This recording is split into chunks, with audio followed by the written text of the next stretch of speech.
السلام علیکم، جیو نیوز کے ساتھ میں ہوں فراز احمد۔ ہیڈ لائنز آپ نے جانی اور بلیٹن کا آغاز کریں گے اس خبر کے ساتھ۔ گلگت بلتستان اسمبلی نے جی بی کو پاکستان کا عبوری صوبہ بنانے کی قرارداد منظور کر لی ہے۔ قرارداد میں کہا گیا ہے کہ گلگت بلتستان کو عبوری صوبہ بنانے سے مسئلہ کشمیر پر پاکستان کا موقف تبدیل نہیں ہونا چاہیے۔ گلگت بلتستان کو پاکستان کی قومی اسمبلی اور سینٹ میں نمائندگی دی جائے۔ گلگت بلتستان کو پاکستان کے تمام آئینی اداروں میں نمائندگی دی جائے۔ یہ بھی کہا گیا ہے کہ وفاقی حکومت گلگت بلتستان اسمبلی کی قرارداد کے نفاذ کے لیے تمام ضروری آئینی اور انتظامی اقدامات کرے۔ گلگت بلتستان کی عبوری صوبہ بننے سے مستقبل میں کشمیر کے استصواب رائے پر اثر نہیں پڑنا چاہیے۔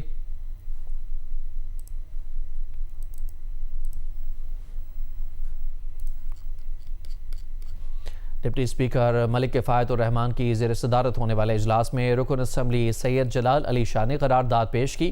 قرارداد میں کہا گیا ہے کہ گلگت بلتستان کو آئینی ترمیم اور ضروری قانون سازی کے ذریعے عبوری صوبائی حیثیت دی جائے، جبکہ اس اقدام سے مسئلہ جموں کشمیر پر پاکستان کے تاریخی اصولی اور قانونی موقف یا پھر اقوام متحدہ کی قراردادوں پر کوئی اثر نہیں پڑے گا، اور گلگت بلتستان کی حتمی آئینی حیثیت مسئلہ کشمیر کے حتمی تصفیے سے مشروط رہے گی۔ قرارداد میں گلگت بلتستان کے عوام کو دیگر صوبوں کے برابر آئینی، سیاسی اور جمہوری حقوق، قومی اسمبلی، سینٹ اور دیگر وفاقی آئینی اداروں میں نمائندگی دینے کی سفارش کی گئی ہے۔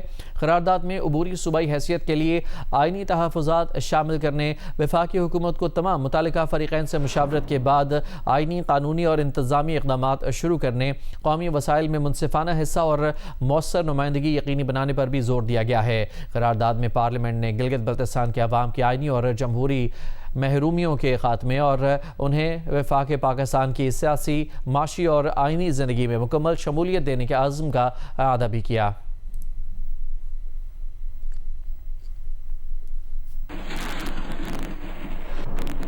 وزیر اعظم کی زیر صدارت خطے میں کشیدگی کے ملکی معیشت پر اثرات سے متعلق جائزہ اجلاس، سادگی اور کفایت شعاری کے اقدامات پر رپورٹ پیش کی گئی۔ شہباز شریف کی ہر ممکنہ چیلنجز سے نمٹنے کے لیے مکمل تیاری کی ہدایت۔ یہ بھی کہا کہ سادگی اور کفایت شعاری مہم میں عوام نے بھرپور کردار ادا کیا ہے۔ وزیر اعظم نے کہا کہ خطے میں کشیدگی بڑھنے کے منفی اثرات سے ملکی معیشت کے مستقبل میں متاثر ہونے کا اندیشہ ہے۔ جیسے گزشتہ سادگی مہم میں عوام نے ساتھ دیا، اسی طرز پر کفایت شعاری کو قومی سطح پر اپنانا ہوگا۔ وزیر اعظم نے ہدایت کی کہ صوبائی حکومتوں سے مل کر پیٹرولیم مصنوعات کی مصنوعی قلت پیدا کرنے والوں کے خلاف سخت کارروائی کی جائے۔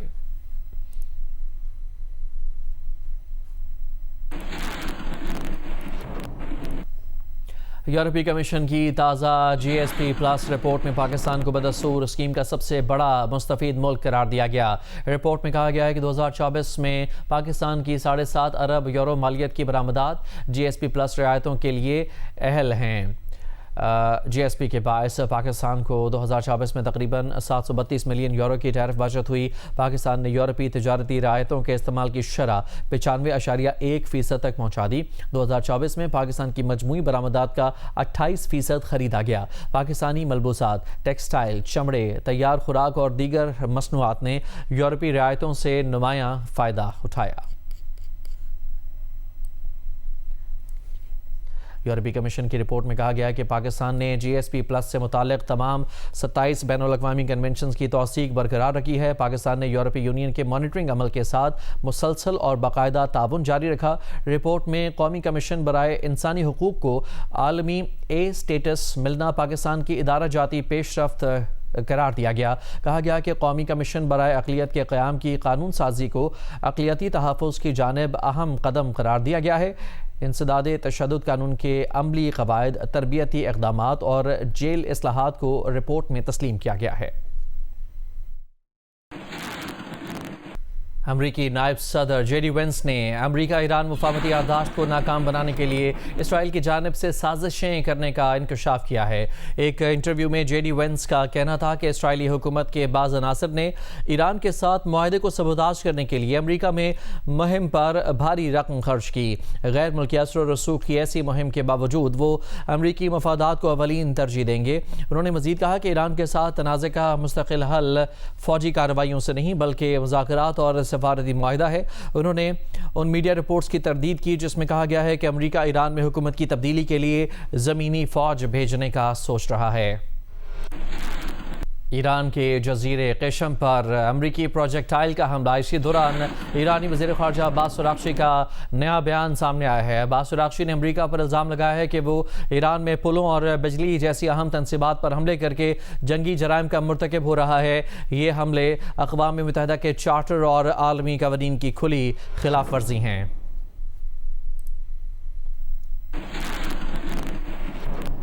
برطانوی خبر ایجنسی کی رپورٹ میں کہا گیا ہے کہ ایرانیوں نے حوثیوں کو پاور انفراسٹرکچر پر امریکی حملے کی اس صورت میں باب المندب بند کرنے کی تیاری کی ہدایت کر دی ہے۔ ایران کی قیادت نے باب المندب بند کرنے کی تجویز پر غور کیا۔ ایران کے 2 سینئر حکام اور ایک علاقائی ذریعے نے دعویٰ کیا کہ پیغام حوثیوں تک پہنچا دیا گیا ہے۔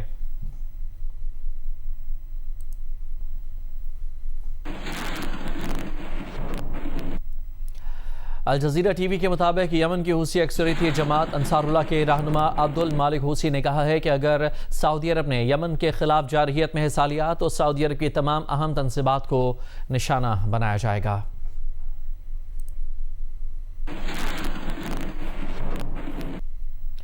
قطری حکومت نے ایک بیان میں اسرائیلی میڈیا کی ان غلط خبروں کو سختی سے مسترد کر دیا ہے جن میں الزام لگایا گیا ہے کہ اگر قطر نے ایران کے خلاف فوجی کارروائی میں شرکت پر آمادگی ظاہر کی تھی۔ قطر کے انٹرنیشنل میڈیا آفس نے ایک بیان میں کہا ہے کہ ایسے الزامات قطر کو اس تنازع میں گھسیٹنے کی کوشش ہیں اور ان کا مقصد یہ ہے کہ مصالحت کار کی حیثیت سے قطر کے مرکزی کردار کو نقصان پہنچایا جائے اور خطے کو مزید خلف شار کی جانب دھکیلا جائے۔ بیان کے مطابق قطر پہلے بھی کہہ چکا ہے کہ اس نے اپنے کسی پڑوسی ملک کے خلاف کارروائی میں کبھی حصہ نہ لیا ہے نہ لے گا۔ بیان میں کہا گیا ہے کہ قطر ایسے کسی الزام کے ذریعے اپنی مصالحانہ کوششوں کو نقصان پہنچانے کی اجازت نہیں دے گا۔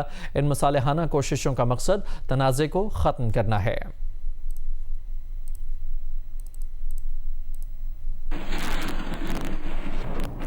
پاکستان نے کہا ہے کہ امریکہ اور ایران کے درمیان اسلام آباد MOU ختم ہوا ہے، نہ ہی غیر مؤثر۔ پاکستان فریقین کو سفارتکاری کے ذریعے معاملات حل کرنے پر زور دیتا ہے۔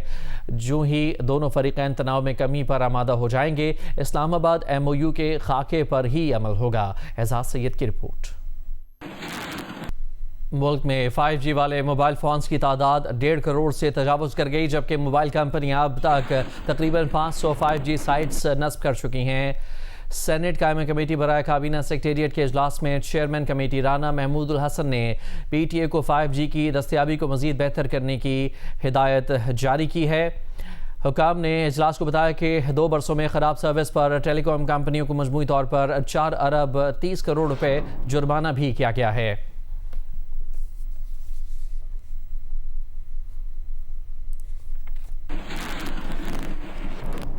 قومی پیغام امن کمیٹی کے نظم کے تحت تمام مکاتب فکر کے علماء اور مشائخ نے نماز مغرب جامعۃ الرشید کراچی میں ایک امام کے پیچھے ادا کی۔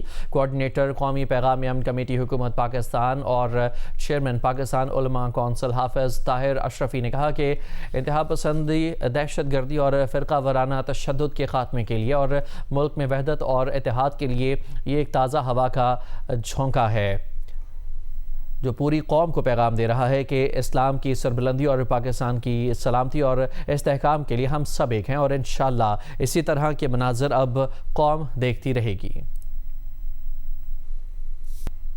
وزیر اعظم کے کوارڈینیٹر اختیار ولی کا کہنا ہے کہ اسپیکر ایاز صادق نے بتایا ہے کہ محمود اچکزئی، راجہ ناصر عباس اور PTI کی قیادت مذاکرات کے لیے ان کے پاس نہیں آئے۔ تحریک انصاف کے رہنما ڈاکٹر نثار احمد جٹ نے کہا کہ جن کے ساتھ مذاکرات ہونے چاہیے ان کے ساتھ جاری ہیں، مذاکرات سیاسی لوگوں سے ہی ہو رہے ہیں۔ جیو نیوز کے پروگرام کیپٹل ٹاک کے میزبان حامد میر نے بتایا کہ اسپیکر ایاز صادق کا کہنا تھا کہ وہ بیرون ملک سے واپسی پر مذاکرات کا سلسلہ شروع کریں گے۔ میں نے سردار صاحب کو کال کی، اسپیکر صاحب کو، ہی از آؤٹ آف کنٹری، میں نے میسج کیا، انہوں نے کال کر لی۔ وہ کہتے ہیں کہ I am in touch with barrister Gohar, Amir Dogar, Asad Qaiser اور 2-3 نام انہوں نے اور بتائے اور کیٹاگوریکلی انہوں نے بتا دیا کہ محمود اچکزئی صاحب میرے پاس نہیں آئیں گے۔ اچھا، بالکل نہیں آئیں گے۔ علامہ راجہ ناصر عباس صاحب نہیں آئیں گے۔ تو اس کا مطلب ہے کہ جو ایاز صادق صاحب نے جو مجھے کلپ بھیجا، جی اس کلپ میں جو ناصر عباس صاحب نے کہا وہی بات ہے۔ میں اب آپ کو مزے کی بات بتاؤں، جو میں نے اس سے پہلے بات کی یہی بات سب کی ہے اور یہ سوچ ہر جگہ پہ بڑی جامع اور مستند پائی جاتی ہے کہ ان کو ڈریگ کر رہا ہے ان کا سوشل میڈیا. محمود خان صاحب تب تک اپوزیشن لیڈر ہیں, and if they are serious in مذاکرات ان ڈائلاگ تھنگ تو دے شوڈ کم فارورڈ. حکومت نے اپنی ذمہ داریاں پوری کر لی ہے, اب جو کوئی باہر ہوگا تو وہ ان کے کاندھوں پر. مذاکرات جو ہیں جن کے ساتھ ہونے ہیں ان کے ساتھ چل رہے ہیں. آپ نے اپنی بات کلیئر کر دیا کہ آپ کسی ایسے آدمی سے یا ایسے عناصر سے بات کر رہے ہیں جن کا نام آپ نے نہیں لیا. سر نہیں, میں کیٹیگریکلی یہ بات کلیئر کر دوں, جو لوگوں کا میں اشارہ دے رہا ہوں وہ پیور پولیٹیکل لوگ ہیں. اچھا, پولیٹیکل لوگ ہیں. ہاں, یہ ڈائلاگ بیک ڈور بنگلور میں میٹنگ کا جو اس کا بھی میں ذکر کر دیتا ہوں, وہ پولیٹیکل لوگوں کے ساتھ ہیں. میں نے پھر جو وعدہ کیا تھا پوری قوم کے سامنے, تو میں نے اس کو وعدے کے مطابق چیک کیا کہ عقیل ملک صاحب نے اسپیکر قومی اسمبلی سردار ایاز صادق صاحب کو یہ پیغام دیا ہے یا نہیں دیا کہ شفقت ایوان صاحب, علامہ ناصر عباس صاحب اور بیرسٹر گور خان صاحب کے ہمراہ ان کو ملنا چاہتے ہیں. تو اسپیکر صاحب سے جب میں نے رابطہ کیا تو انہوں نے مجھے عقیل ملک صاحب کا جو وائس میسیج ہے جو انہوں نے اسپیکر صاحب کو بھیجا تھا وہ انہوں نے مجھے فارورڈ کر دیا, اور جس سے کہ مجھ پر یہ واضح ہو گیا کہ عقیل ملک صاحب نے واقعی ان کو میسیج دیا ہے کہ جناب پی ٹی آئی والے آپ کو ملنا چاہتے ہیں. تو اسپیکر صاحب نے مجھے یہ جواب دیا کہ میں اس وقت پاکستان سے باہر ہوں, 27 جولائی کو واپس آؤں گا اور جیسا آپ چاہتے ہیں ویسا کرنے کے لیے تیار ہوں. وزیر اعلیٰ پنجاب مریم نواز نے آج کہا کہ آزاد کشمیر کے عوام ایسی جماعتوں کو ووٹ نہ دیں جنہیں کام کرنا نہیں آتا اور جنہوں نے مجرمانہ غفلت برتی ہے. اس پروگرام کیپٹل ٹاک میں پیپلز پارٹی کے آغا رفیع اللہ نے رد عمل دیا کہ آزاد کشمیر میں مسلم لیگ نون پیپلز پارٹی کی اتحادی جماعت ہے. مریم نواز شریف کا اشارہ وفاقی حکومت اور وفاقی وزیر امیر مقام کی طرف ہے. مسلم لیگ نون کے اختیار ولی خان نے کہا کہ مریم نواز نے مجرمانہ غفلت کی بات اس لیے کی ہے کہ اگر جوائنٹ ایکشن کمیٹی کا مسئلہ بر وقت حل کر لیا جاتا تو حالات اس نہج پر نہ پہنچتے.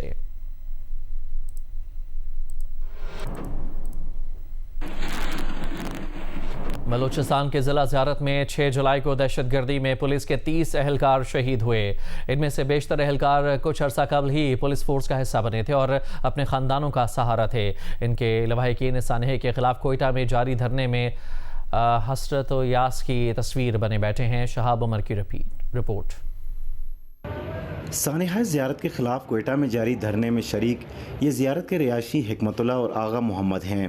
آغا محمد کا جوان بھتیجا اور حکمت اللہ کا بھائی حسرت اللہ مانگی میں دہشت گرد حملے کا نشانہ بننے والے 30 پولیس اہلکاروں میں شامل تھے.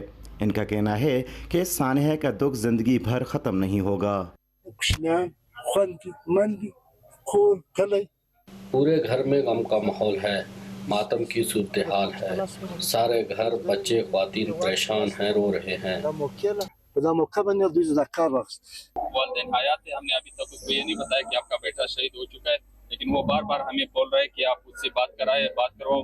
سانحہ زیارت میں ایک اور نوجوان شہید اہلکار محمد سلیم کی حال ہی میں شادی انجام پائی تھی, جبکہ 22 سالہ جہانداد خان کی 6 ماہ کے بعد شادی طے تھی. وہ دونوں اپنے گھرانوں کے واحد کفیل تھے. اس کے 6-7 مہینے بعد اس کا شادی ہونا تھا. 24 سال اس کی عمر تھا, گھر تھا, واحد کفیل تھا. ایک بوڑھا باپ ہے اور بوڑھی ماں ہے. تقریباً 3 سالوں سے یہ سروس کر رہے اور ان کی خدمت میں تھا, ATF میں تھا. ان ظالموں نے جب شادی 1 مہینہ پہلے کیا, 27 دن ہوا ہے اس کی. زیارت میں دہشت گردی کا واقعہ شہید پولیس اہلکاروں کے لواحقین کے لیے قیامت سے کم نہیں. ان کا مطالبہ ہے کہ انہیں ہر حال میں انصاف فراہم کیا جائے. کیمرمین احسن رسول کے ساتھ شہاب عمر, جیو نیوز, کوئٹہ. وزیر اعلیٰ گلگت بلتستان نے گلگت میں نیا ایئرپورٹ بنانے کے لیے وزیر اعظم شہباز شریف کو خط لکھ دیا ہے. امجد حسین نے کہا کہ گلگت ایئرپورٹ کا رن وے چھوٹا ہے. پچھلے 4 ماہ میں یہاں سے صرف 4000 مسافر سفر کر سکے, جبکہ اسکردو ایئرپورٹ بڑا ہونے کی وجہ سے وہاں سے اسی عرصے میں 50,000 مسافروں نے سفر کیا.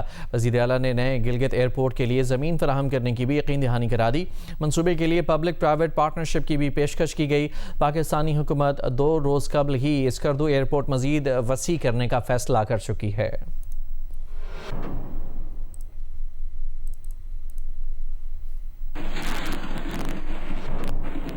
کراچی کی شہری نے B R T red line منصوبے میں غفلت ور سندھ حکومت کے خلاف 17 کروڑ 87 لاکھ روپے ہرجانے کا دعویٰ کر دیا ہے۔ کہا گیا ہے کہ B R T red line منصوبے کی انتظامیہ کی غفلت کے باعث ان کا حادثہ پیش آیا، جس سے اس کی آنکھ ضائع ہو گئی۔ مقدمے میں B R T project director اور کانٹریکٹر کو بھی فریق بنایا گیا ہے۔